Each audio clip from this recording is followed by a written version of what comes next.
सभी दोस्तों को रजनी का प्यार भरा नमस्कार। सुबह सुबह का वक्त है और घर में बन रहे हैं आलू के पराठे और उसके लिए मैं आलू को बॉईल कर लिया है और पील कर रही हूँ। तो ब्रेकफास्ट कर लेती हूँ और फिर लंच की तैयारी कर देती हूँ। उसके बाद में आप सबके साथ में शेयर करना है आज के वीडियो में काफ़ी कुछ से मतलब मैं एक तो आपके साथ में तुलसी से जुड़ी हुई कुछ और खास जानकारी शेयर करूंगी जो लास्ट तुलसी वाले वीडियो में रह गई थी। इसके अलावा आप सबके साथ में शेयर करूंगी DIY एक बहुत ही अच्छी वाली रेसिपी। आपने कभी बेसन वाली पुडिंग सुनी है? नहीं सुनी है तो आज देख लीजिएगा किस तरीके से बनती है। तो ये है मेरा तुलसी वाला एरिया और इसके लिए मैंने कुछ टाइम पहले ना प्लांटर लिया था। आपको बताया भी था जब मैं देहरादून से वापस आ रही थी मोहाली के लिए, तो ना रास्ते में ना कुछ केन के सामान की शॉप पड़ी थी, कुछ सेरामिक प्लास्टिक के प्लांटर वगैरह की और बहुत डिफरेंट टाइप के प्लांटर वहाँ पर थे। तो वहाँ से मैं ये लेकर के आई थी प्लांटर। तो मैंने सोचा चलो आज इसको रिपोर्ट करती हूँ, क्योंकि उस दिन से तो टाइम ही नहीं मिला था। तो आज सोचा चलो इसको रिपोर्ट कर लेती हूँ। तो इसके लिए इसके अंदर मैंने 2 गमले ऐसे ही रख दिए थे। आज इसको रिपोर्ट करूँगी। और तुलसी को आप इस टाइम पर भी रिपोर्ट कर सकते हैं। वैसे तो आप जो मई जून जुलाई का जो टाइम होता है ना, बरसात का टाइम जो होता है, उस टाइम पे रिपोर्ट करेंगे तो अच्छी रहती है। बाकी अगर ये छोटे गमले में लगी हुई थी मेरी काफ़ी टाइम से, रूट रॉटिंग हो गई है, मैंने खोल करके देखा, तो इसलिए मुझे इसको रिपोर्ट करना ज़रूरी था। तो देखिए इसके लिए मैंने क्या लिया है, 60% कोकोपीट लिया, 40% मैंने मिट्टी ली थी इसके अंदर और बाकी मैंने मिलाया था 1 कटोरी के करीबन मैंने चाय की पत्ती मिलाई थी, 3 से 4 बड़ी चम्मच मैंने लगाई थी इसके अंदर हल्दी और डाली थी मैंने कंपोस्ट। तो जो ऑर्गेनिक कंपोस्ट होती है वो डाली है। तो ये सारी चीज़ें डालने के बाद में मैंने एक अच्छी सी मिट्टी तैयार कर ली है। और कोकोपीट मैंने इसके अंदर इसलिए मिलाई है जिससे कि ये मेरा गमला हल्का रहे, क्योंकि ये गमला काफ़ी बड़ा है, ये 12 इंच या 14 इंच का गमला है। तो इसलिए इसके अंदर बहुत सारी कोकोपीट और मिट्टी जानी थी तो गमला बहुत भारी हो जाता। इस करके मैंने इसके अंदर जो है ये कोकोपीट ज़्यादा डाली है। अच्छा, इसके अंदर एक होल होता है, तो होल को कवर करने के लिए मैंने एक थोड़ा छोटा सा पत्थर रख दिया है होल के ऊपर, जिससे कि पानी का ड्रेनेज अच्छे से बना रहे। ये करना बहुत ज़रूरी होता है। अच्छा, एक फ्रेंड ने मुझे कमेंट किया था कि बुधवार को तुलसी क्यों नहीं तोड़ते। तो बुधवार के अलावा भी सूर्य ग्रहण या चंद्र ग्रहण कभी भी पड़ता है तभी भी तुलसी नहीं तोड़ते। और बुधवार को इसलिए नहीं तोड़ा जाता, ऐसा कहा जाता है कि बुधवार के दिन अगर आप तुलसी तोड़ते हैं तो घर में दरिद्रता आती है। तुलसी लक्ष्मी जी का एक प्रतीक माने जाते हैं और विष्णु जी को बहुत प्रिय हैं, ठाकुर जी को बहुत प्रिय हैं। इसलिए अगर आप उनकी सेवा करते हैं तो तुलसी माता का थोड़ा सा इन चीज़ों का ध्यान ज़रूर रखना चाहिए हमें। अच्छा, सर्दियों में तुलसी में ना आप धूप ज़रूर लगाएं, जितना ज़्यादा हो सके धूप वाली जगह पर रखें। तो यहाँ पर धूप तो आती है, लेकिन हाँ थोड़ा ओस से भी बचा करके रखना है, क्योंकि अब थोड़ा सा फॉग वगैरह स्टार्ट हो जाएगा तो उस टाइम पर आप इसको कवर कर सकते हैं किसी भी कपड़े से। मेरे तो एक बड़ी चुन्नी ढक देती हूँ मैं, उससे ये अच्छी बनी रहती है। इसके अलावा तुलसी की मंजरी तो समय समय पर तोड़ते रहना होता है और फर्टिलाइज़र सर्दी में कम ही देंगे तभी भी चलेगा। अब जैसे मैंने इसके अंदर फर्टिलाइज़र दे दिया है तो मुझे लगभग 3 महीने तक कोई फर्टिलाइज़र देने की ज़रूरत नहीं है। तो ये देखिए मेरा तुलसी मंच भी तैयार हो गया है। आप देख सकते हैं ये गमला काफ़ी बड़ा है लेकिन काफ़ी अच्छा लग रहा है और ये मैंने कुछ इस तरीके से यहाँ पर सेटिंग कर दी है। अब मैंने सुबह यहाँ पर रंगोली नहीं बनाई थी इसी करके, क्योंकि यहाँ की सफाई की है। अभी जितनी भी जगह की सफाई की थी ना तो काफ़ी डस्ट वगैरह आती है, इस करके अब मैं रंगोली बना रही हूँ और बहुत ही सिंपल और इजी वाली मैं शेडेड वाली रंगोली बना रही हूँ। इसको बनाना बहुत ही आसान है, मुझे बनाना बहुत अच्छा लगता है, लेकिन कभी टाइम की कमी होती है तो छोटी छोटी सी रंगोली बना देती हूँ, लेकिन हाँ बनाती ज़रूर हूँ। तो आपको भी नए नए आइडियाज़ मिलते रहें इसलिए आपके साथ पे भी शेयर कर देती हूँ। तो आई होप आप भी ट्राई करते होंगे।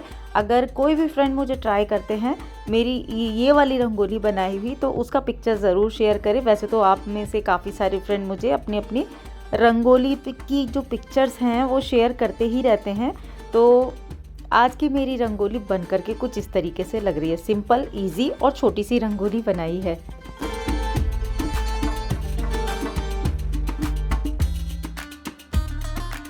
मुझे अपने घर को सजा के ऑर्गेनाइज करके या सुंदर करके रखना बहुत ज़्यादा पसंद है और जब इस तरीके की चीज़ों का शौक़ होता है तो उनको मेंटेन करने की रिस्पॉन्सिबिलिटी भी हमारी ही होती है।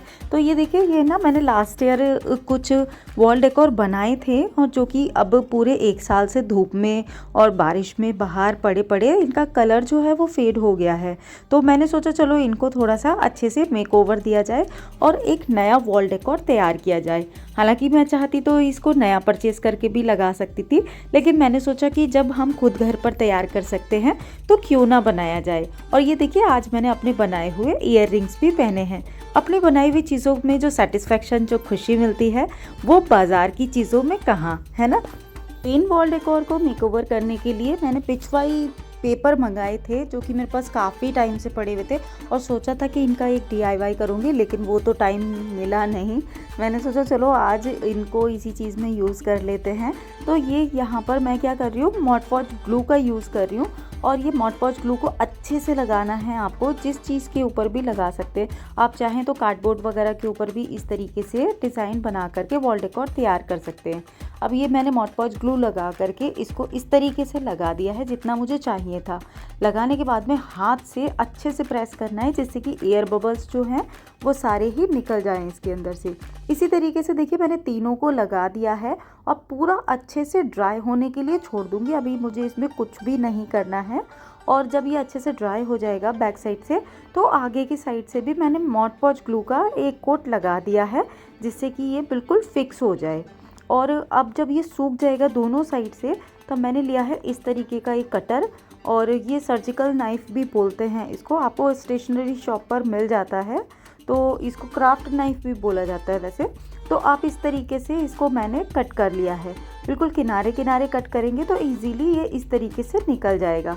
निकलने के बाद में ये देखिए कुछ इस तरीके से लग रहा है। इसके किनारे किनारे चाहें तो गोल्डन डस्ट वगैरह लगा सकते हैं। मुझे ज़रूरत नहीं महसूस हुई इसलिए मैंने नहीं लगाया है। और इसको इस तरीके से मल्टीपल तरीके से हम यूज़ कर सकते हैं। इसको टेबल वगैरह के ऊपर भी रख सकते हैं और इसको वॉल के ऊपर भी हैंग कर सकते हैं। ये देखिए मैंने वॉल के ऊपर हैंग किया है। बिल्कुल पुरानी वॉल आर्ट को बिल्कुल नया लुक मिल गया है और अब ये देखने में काफ़ी अच्छी लग रही है। आपको कैसी लगी मुझे बताइएगा। देखिए मेरे पुराने पेपर का भी यूज़ हो गया और मेरी वॉल का लुक भी नया हो गया। अब शाम का वक्त था तो मैं आ गई किचन में। मैं बना रही हूँ भगवान जी के लिए भोग और आज आपके साथ में शेयर कर रही हूँ एक ऐसी पुडिंग जो आपने एक बार बना ली ना तो आप बार बार बनाएंगे। बहुत ही सिंपल है, बहुत ही ईजी है, लेकिन इतनी यम्मी है ना कि आप एक बार बना करके मन नहीं भरेगा। तो चलिए बताती हूँ कैसे बना रही हूँ। ये है बेसन की पुडिंग और आप इसको एक बार ज़रूर ट्राई कीजिएगा। बनाना किस तरीके से है, आपने लेना है लगभग 2 चम्मच के करीबन देसी घी और देसी घी के अंदर डालना है लगभग 4 चम्मच के करीबन बेसन।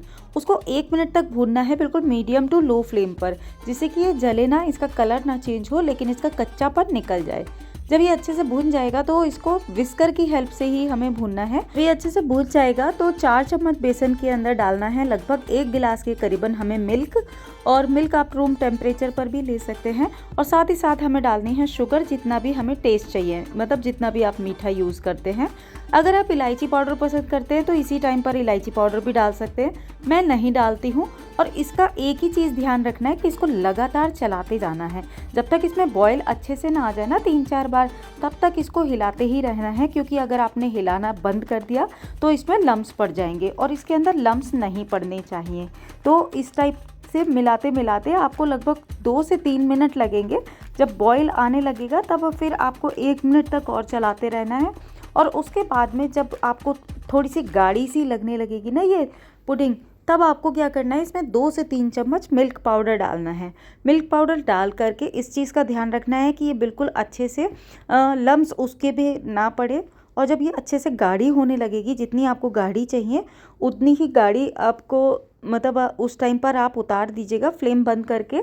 और ये ठंडी होने के बाद में और गाढ़ी हो जाती है, तो थोड़ी सी पतली पतली ही उतारेंगे तो वो ज़्यादा अच्छा रहेगा। कंडेंस मिल्क का जितना टेक्सचर रहता है, जब ये इतनी गाढ़ी रहेगी तभी आपको इसको फ्लेम को बंद करके बिल्कुल अपने बाउल में, सर्विंग बाउल में निकाल लेना है। और इसके अंदर आपको कूट करके थोड़े से अखरोट डालने भी हैं।